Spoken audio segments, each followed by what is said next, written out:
Hello दोस्त, आज 14 नवंबर है। हम सभी जानते हैं, पूरे भारत वर्ष के लोग जानते हैं कि 14 नवंबर को हम लोग बाल दिवस यानी चिल्ड्रन डे के रूप में मनाते हैं। देखिए, पहले जो चिल्ड्रन डे मनाया जाता था ना, यानी बाल दिवस मनाया जाता था, वह 14 नवंबर को नहीं मनाया जाता था, वह 20 नवंबर को मनाया जाता था। अब 20 नवंबर को इसीलिए मनाया जाता था ताकि बच्चे, जो पढ़ने वाले बच्चे हो, वो अपनी पढ़ाई के प्रति जागरूक हो, इसीलिए मनाया जाता था। लेकिन जब से पंडित जवाहरलाल नेहरू 1964 के बाद उनकी जो मृत्यु होता है, तब उन्हीं के जन्मदिन पर यानी 14 नवंबर को हम लोग मनाते आ रहे हैं ना, मतलब उनके जन्मदिन पर हम लोग यह मनाते आ रहे हैं बाल दिवस, है ना, चिल्ड्रन डे। तो आखिर समझते हैं कि आखिर उन्होंने क्या ऐसा काम किए कि उन्हीं के जन्मदिन पर हम लोग चिल्ड्रन डे मनाते हैं, है ना। यह वीडियो बहुत अच्छा है ना। वीडियो अगर अच्छा लगे तो लाइक करिएगा, सब्सक्राइब करिएगा और शेयर भी करिएगा। इस वीडियो के लास्ट तक बने रहिएगा। इस वीडियो में चिल्ड्रन डे से कई ज्यादा गुना हम इनके बारे में, चाचा नेहरू के बारे में बताने वाले हैं, है ना। और इन्होंने, चाचा नेहरू अपने प्रधानमंत्री के कार्यकाल में इन्होंने वह कौन ऐसा गलती करते हैं, बिल्कुल हम गलती शब्द का यूज करते हैं क्योंकि उन्होंने कुछ ऐसे मिस्टेक उनसे हुआ है जो हमारा अक्साई चीन, है ना, हमारे हाथ से चाइना कब्जा कर लिया। और 1962 ईस्वी में जब चाइना और भारत के युद्ध होता है ना, चाइना और भारत के बीच जो युद्ध होता है, वह भारत उसमें हार जाता है ना। आखिर यह क्या था, वो ऐसा कौन ऐसा पॉलिसी, वैसा कौन ऐसा नियम कानून, है ना, जो लॉन्गेस्ट विजन सही से नहीं था लोगों को, लीडर के पास, है ना, जो 1962 के युद्ध हार जाता है इंडिया। पूरी बातों को अच्छा से हम लोग समझेंगे, है ना। तो चलिए स्टार्ट करते हैं। देखिए, पंडित जवाहरलाल नेहरू, उनका जो जन्म होता है वह इलाहाबाद में होता है आज ही के दिन, यानी 14 नवंबर 1889 ईस्वी में उनका जन्म होता है। कहां पर? इलाहाबाद में होता है। उनको जो उनके पिताजी मोतीलाल नेहरू थे, है ना। मोतीलाल नेहरू जो थे ना, वह कश्मीर के थे, कश्मीर के पंडित थे। लेकिन बाद में उन्होंने शिफ्ट हो गए इलाहाबाद, हाँ, और इलाहाबाद में रहने लगे। तो जवाहरलाल नेहरू का जो जन्म हुआ है इलाहाबाद में ही हुआ है। जब वहां पर रहते थे ना, कश्मीर में रहते थे, वो पंडित थे, कश्मीर में रहते थे, तो वहां पर ना एक नहर हुआ करता था, नहर के आसपास इनका घर था, तो इसीलिए नहर के नाम पर इनको नेहरू नेहरू कह दिया गया और उसी नहर के नाम से इनका टाइटल नेहरू पड़ जाता है। ठीक है। अब देखिए, लेकिन वह जो रहते हैं ना, जो मोतीलाल नेहरू रहते हैं, बहुत अच्छे काम करते हैं, मतलब बहुत पैसे वाले होते हैं, बहुत ठीक ठाक, है ना, फैमिली होता है, बहुत अच्छा से, बहुत पैसे वाला रहते हैं, आराम से अपना परिवार को चला लेते हैं। मतलब कि जवाहरलाल नेहरू का जो जन्म हुआ है एक ठीक ठाक फैमिली में जन्म हुआ है ना। उनका जो जन्म, हम जानते हैं कि ये जवाहरलाल नेहरू जी प्रधानमंत्री बनते हैं 1947 ईस्वी से लेकर 1964 ईस्वी तक कंटिन्यू प्रधानमंत्री रहते हैं। मतलब अब तक का सबसे ज्यादा बार रहने वाले प्रधानमंत्री है ये, है ना। देखिए, सबसे ज्यादा बार इन्होंने प्रधानमंत्री रहे हैं, है ना। और अब इनको शिक्षा के बारे में थोड़ा सा बात करते हैं। इनका जो शिक्षा हुआ है ना, मतलब ये एक अच्छे ठीक ठाक फैमिली से थे, तो इनका जो एजुकेशन हुआ है ना, घर पर ही रह करके इन्होंने एक ब्रिटिश लोगों से ट्यूशन पढ़वाते। उनके मोतीलाल नेहरू, पंडित जवाहरलाल नेहरू को ब्रिटिश से ट्यूशन पढ़वाते थे। और उसके बाद इन्होंने लंदन चल जाते हैं पढ़ने के लिए, और लंदन जाते हैं ना, तो वहां से ग्रेजुएशन की डिग्री 1910 ईस्वी में उन्होंने प्राप्त कर लेते हैं। और वहां से वकालत वगैरह भी इन्होंने डिग्री प्राप्त करते हैं। और वहां से 1912 ईस्वी में पुनः यह इन्होंने भारत लौट आते हैं। जब इन्होंने भारत लौट आते हैं ना, तो इनका लग्जरी लाइफ रहता है, क्योंकि इनके पापा के पास पैसे ठीक थे, मोतीलाल नेहरू के पास पैसे ठीक थे, और यह लग्जरी लाइफ है, बहुत कंफर्टेबल लाइफ को जिंदगी जी रहे होते हैं। लेकिन जब उन्होंने भारत में घूमे ना, तो भारत में घूमे तो बहुत चीजों को इन्होंने देखा, लगा कि मतलब भारत में किस तरीके से लोग रह रहा है, इतना क्रिटिकल कंडीशन, इतना गरीबी से लोग जी रहा है। तो इन्होंने, है ना, अब वो सोचे कि नहीं, अब हम अपना ये जो कंफर्टेबल लाइफ जी रहे हैं इसको हम नहीं जिएंगे, है ना। अब हमें इतना कंडीशन, और भारत में उस समय ब्रिटिश का शासन हुआ करता था, तो ब्रिटिश किस तरीके से भारत के लोगों को, है ना, दबा के रखता था, उस चीजों को इनके भावना पनपने लगा। और इन्होंने सोचा कि नहीं, सबसे पहला मेरा प्रायोरिटी होगा कि भारत देश को आजाद कराने की तरफ सोचा जाए। तो इन्होंने धीरे धीरे, है ना, इस भारत को आजाद कराने में, और भारत के लिए, है ना, धीरे धीरे आजाद कराने पर इन्होंने है ना ध्यान दिया। 1916 ईस्वी में सबसे पहले इनको महात्मा गांधी से है ना मुलाकात होता है ना, और धीरे धीरे मुलाकात होते हुए फिर धीरे धीरे इन्होंने बहुत ज्यादा भारत को आजाद कराने में काम किए हैं। अब क्या होता है देखिए, लेकिन ये उनके जो पापा जी थे ना, जवाहरलाल नेहरू के जो पापा जी थे मोतीलाल नेहरू, वो नरम दल के नेता रहते हैं। लेकिन नरम दल के नेता रहते हैं ना, तो ये पंडित जवाहरलाल नेहरू कहते हैं कि नरम दल के नेता रहने से कोई फायदा नहीं है, आप गरम दल के नेता बनिए, ताकि गरम दल के नेता रहने से ना क्या होगा कि मतलब बहुत जल्दी हमारा देश आजाद होगा, है ना। मतलब वो अपने पापा के भी है ना अपने पापा का भी जो सोच विचार था उससे इनका मैच नहीं करता था, ये गरम दल के नेता की तरह सोचते थे, है ना।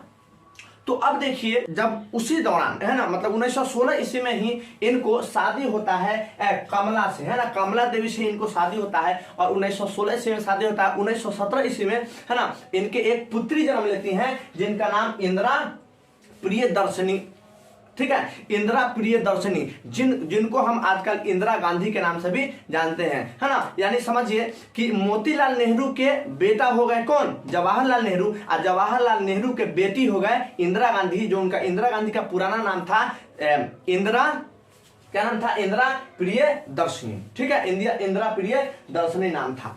अब देखिए, तो इन्होंने जवाहरलाल नेहरू पूरे भारत में देखे कि अब भारत की स्थिति ठीक नहीं है, तो इन्होंने स्वराज की मांग कर देते हैं, है ना, कहते हैं कि नहीं हमें पूर्ण स्वराज दे दो। तो इन्होंने 1928 ईस्वी में अंग्रेज के पास यह बात रखते हैं कि हमें पूर्ण स्वराज की मांग करते हैं। लेकिन गांधी जी ने इस बात को कहा कि नहीं, पूर्ण स्वराज अभी नहीं चाहिए, थोड़ा सा नीति को देखते हैं। लेकिन 1929 ईस्वी में सारे लोग हो जाते हैं कि नहीं, अब पूर्ण स्वराज की हमें है ना जरूरत है, हमें पूर्ण बहुमत चाहिए, और वहीं पर 1928 में यह पूर्ण स्वराज की मांग करते हैं। लेकिन 30 दिसंबर 1929 ईस्वी में इन्होंने पूर्ण स्वराज की मांग करते हैं, और वहां पर रावी नदी के तट पर सारे भारतीय मिलकर के झंडा फहरा देते हैं कि हमें आजादी लेना है किसी भी प्रकार के, अब है ना। और उसके बाद चल करके 26 जनवरी 1930 में पूर्ण स्वराज क्या हो जाता है, मांग पूरा हो जाता है, और हमें अंग्रेज पूर्ण स्वराज की मांग है ना मतलब जो था वह दे देता है। तभी से हम लोग 1926 जनवरी, देखिए तभी तो हम लोग इंडिपेंडेंस डे मनाते हैं। 26 जनवरी 1930 में ही हमें पूर्ण स्वराज की है जो मांग था वो हमें क्या हो गया था, मिल गया था। तभी से हम लोग है ना भारत का उसी समय चलो भारत को इसके है ना गणतंत्र दिवस मनाते हैं। लेकिन वो एक अलग बात है कि हम लोग कॉन्स्टिट्यूशन उसी दिन को, हालांकि यही दिन को देख करके जानबूझ के कॉन्स्टिट्यूशन का निर्माण दूसरे डेट में हो गया था, लेकिन 26 जनवरी क्यों ही रखा गया था, क्यों, क्योंकि 1930 ईस्वी में 26 जनवरी 1930 ईस्वी में ये बात हमारा पूर्ण स्वराज की मांग पूरा हुआ था, इसीलिए उसी दिन को भारत को संविधान लागू कर दिया गया था, है ना। तब से हम लोग गणतंत्र दिवस मनाते हैं। अब चलिए अब इसको आगे हम देखते हैं। और आगे देखिए, इन्होंने भारत के सबसे पहले प्रधानमंत्री रहते हैं, है ना, सबसे पहले प्रधानमंत्री। तो सबसे पहले प्रधानमंत्री रहते हैं 1947 से 1964 ईस्वी में। इन्होंने क्या किया से सुनिए, इन्होंने कुछ ऐसे चीजों को गलत किए हैं जिससे हमारा जो 1962 का जो चाइना युद्ध था वह क्या हो गया, वह हमारा हार गया भारत। देखिए 1954 ईस्वी में क्या होता है, 1954 ईस्वी में भारत और चाइना के बीच में एक पंचशील समझौता होता है। पंचशील समझौता ऐसा समझौता था कि भारत और चाइना मतलब एक दूसरे पर आक्रमण नहीं करेगा, और उसके आंतरिक जो आंतरिक क्षेत्र में जो अगर कोई भी प्रकार का इशू होता है तो उसमें कोई दूसरे पर है ना मतलब हस्तक्षेप नहीं करेगा, एक दूसरे के है ना आंतरिक मामला में हस्तक्षेप नहीं करेगा, न ही एक दूसरे पर वार करेगा, है ना। और इंटरनेशनल रिलेशन होगा तो हम दोनों का क्या होगा, रिलेशन ठीक रहेगा। इस चीजों पर पंचशील समझौता, 5 ऐसे बात पर समझौता कर लिया गया था, है ना। तो नेहरू जी क्या कहे कि पंचशील समझौता ना हम 20 साल के लिए करना चाहते हैं, है ना। तो अब देखिए 20 साल के लिए करना चाहते हैं, लेकिन 20 साल के लिए नहीं होता है। चाइना कहता है कि हम इस पर विचार करेंगे। चाइना 6 साल के लिए इसको है ना पंचशील समझौता को मान जाता है। तो 1954 ईस्वी में चाइना और भारत के बीच पंचशील समझौता पर हस्ताक्षर हो जाता है। अब देखिए 6 साल के लिए होता है, तो 1954 से लेकर 1960 के बीच 6 साल पूरा जाता है, तो 1960 के बीच तक हमारा पंचशील समझौता कंप्लीट हो जाता है। तो अब बताइए पंचशील समझौता कंप्लीट होता है, मतलब उस 6 साल के अंदर एक दूसरे पर कोई आक्रमण नहीं करेगा, अब कोई आंतरिक हस्तक्षेप भी नहीं कर सकता है।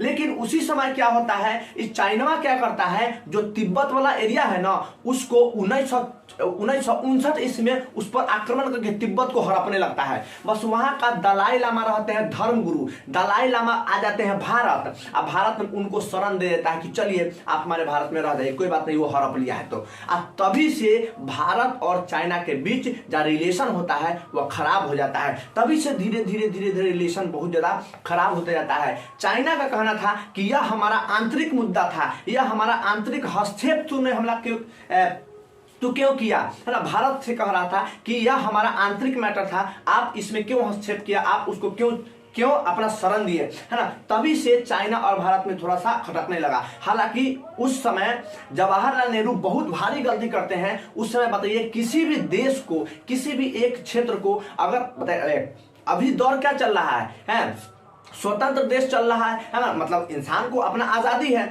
अगर उस आजादी के समय में अगर कोई दूसरा देश उठ के किसी को आक्रमण करके अपना अधिकार क्षेत्र में मिलाएगा तो क्यों कोई नहीं पड़ोसी देश आवाज उठा सकता है, बिल्कुल आवाज उठाना चाहिए। लेकिन पंडित जवाहरलाल नेहरू क्या करते हैं, जब तिब्बत पर आक्रमण होता है और तिब्बत को जब अपना अधिकार क्षेत्र में चाइना मिला लेता है, तब उनकी आवाज नहीं निकलता है। यानी जवाहरलाल नेहरू तब उनको आवाज निकालना चाहिए था कि ऐसा नहीं, ऐसा गलत होता है। लेकिन उस समय वो आवाज नहीं निकालते हैं और वहां का दलाई लामा आते हैं, तो दलाई लामा क्या करते हैं, दलाई लामा को शरण दे देते हैं। और तब तक 1959 में युद्ध हो जाता है। 1960 हो गया, 1954 से पंचशील समझौता हुआ और 1960, अब यह 1960 6 साल पंचशील समझौता का खत्म हो गया। अब चाइना सोचा कि अब हम भारत से निपटते हैं, बड़ा भारत उसको शरण दिया है ना, अब वो एक बार एक युद्ध का घोषणा कर देता है। अब किसी को पता नहीं रहता है युद्ध का घोषणा, पता है लगभग 10,000 के आसपास में भारत का सैनिक रहता है तैनात, और 70,000 मतलब 7 गुना 8 गुना सैनिक चाइना का रहता है। इतना बड़ा, इतना ज्यादा, है ना, और एक बार एक आक्रमण कर देता है भारत पर। अब भारत के अक्ल ठिकाने आ गया, भाई साहब अब ये कैसे आक्रमण करने लगा। लेकिन उस समय भी बहुत बड़ा गलती हुआ है जवाहरलाल नेहरू से। जवाहरलाल नेहरू उस समय जो सेना है ना, सेना को भी क्या करिए, मतलब सेना को भी अधिकार नहीं दिए कि आप फायरिंग करो, है ना। इस तरीके से बहुत सारे लगभग उसका अगर आधा मरता है ना तो अपना डबल मर जाता है ना। मतलब हमारा देश का बहुत ज्यादा नुकसान हमें, है ना, झेलना पड़ा है उस समय। उसके साथ साथ लेकिन सुनिए, 1954 ईस्वी में ना जब पंचशील समझौता हो रहा था ना, तब भीमराव अंबेडकर कह दिए थे जवाहरलाल नेहरू को कि जवाहरलाल नेहरू देखना, चाइना पर भरोसा नहीं करने का, चाइना ना कहियो हमला कर सकता है। तो ये सारा बात को नेग्लेक्ट करते हुए चाइना के साथ अच्छा दोस्ती निभाने के चक्कर में रह गए। लेकिन चाइना चोट्टा हमारा कभी साथ नहीं दिया है और वो पीठ पीछे छुरा भोंकते रहा है ना। तो इस तरीके से बहुत सारे, है ना, मतलब इस तरीके से चाइना इश्यू में कुछ तो जवाहरलाल नेहरू से गलत हुआ है, यह श्योरिटी है कि कुछ गलत हुआ है। और वही जवाहरलाल नेहरू ही केरला में उनके समय के आसपास 1959 के आसपास केरला में वहां का सरकार पूर्ण बहुमत से जीतल रहता है ना, फिर भी वहां का सरकार को गिरा देते हैं। कुछ चीज जवाहरलाल नेहरू थोड़ा सा गलती किए हैं। अगर शायद वह ठीक से, उनका विजन कुछ ठीक नहीं था, उनका रिलेशन मतलब एक पड़ोसी देश के साथ और किसी इंटरनेशनल रिलेशन किस तरीके से बनाया जाए, वह थोड़ा सा विजन उनका क्लियर नहीं था, है ना, जिसके कारण हमारा 1959 ईस्वी में भारत मार खा जाते हैं, है ना। खैर चलिए, अब चाइना को हिम्मत नहीं है। अभी भी चाइना क्या कहता है कि अरुणाचल प्रदेश हमर है, आ जाओ ना, दे देते हैं अरुणाचल प्रदेश अब तुमको, है ना। ये नहीं समझना चाइना कि 1962 वाला भारत है, भारत 2020 में है, जैसे फरियागा हम फरियाने के लिए रेडी है ना। तो अब ये बात नहीं चलेगा, क्योंकि अब भारत में बहुत वेल ट्रेंड लोग आ गए हैं, है ना, और बहुत दूर तक विजन रखने वाले आ गए हैं। और इंडिया, अगर बात करेंगे इंटरनेशनल रिलेशन के, तो अब हम कम नहीं है इंटरनेशनल रिलेशन में, है ना। चलिए, है ना, तो इस तरीके से हम लोग देखे हैं, ठीक है। चलिए, आप समझ गए। लेकिन चिल्ड्रन डे की बात है ना, कि चिल्ड्रन डे क्यों मनाया जाता है चिल्ड्रन डे, लेकिन जवाहरलाल नेहरू बच्चों के साथ बहुत ज्यादा प्यार करते थे, इसलिए बच्चे उनको क्या करते हैं, बहुत ज्यादा बच्चे से प्यार करते थे, इसलिए हम लोग चिल्ड्रन डे उन्हीं के जन्मदिन पर मनाते हैं। लेकिन वह तो गलती तो होता ही है, कुछ गलती जवाहरलाल नेहरू से होता है, लेकिन उन्होंने ही हमारे इस भारत व्यवस्था को बहुत अच्छे से है ना समेट बटोर के यानी एक साथ करके भारत को आगे ले जाने पर काम किया है। इकोनॉमिक्स पे उन्होंने ठीक ठाक काम किया है, एजुकेशन पे उन्होंने ठीक ठाक काम किया है ना। मतलब कुल मिला के अगर देखें ना तो मतलब भारत को एकजुट करने में बहुत ज्यादा सहयोग इन्होंने किया है। लेकिन थोड़ा सा इनका हल्का सा मतलब 1962 के ईस्वी में कुछ चीजों का मतलब इन्होंने विजन सही नहीं रखे थे, जिसके कारण थोड़ा सा हमें हार की सामना करना पड़ा है। चलिए कोई बात नहीं, है ना। अब हम लोग पावरफुल हैं, अब हमें कोई आंख नहीं दिखा सकता है ना। चलिए वीडियो अच्छा लगा तो लाइक करिएगा, सब्सक्राइब करिएगा, शेयर करिएगा। मिलते हैं नेक्स्ट वीडियो में। Thank you.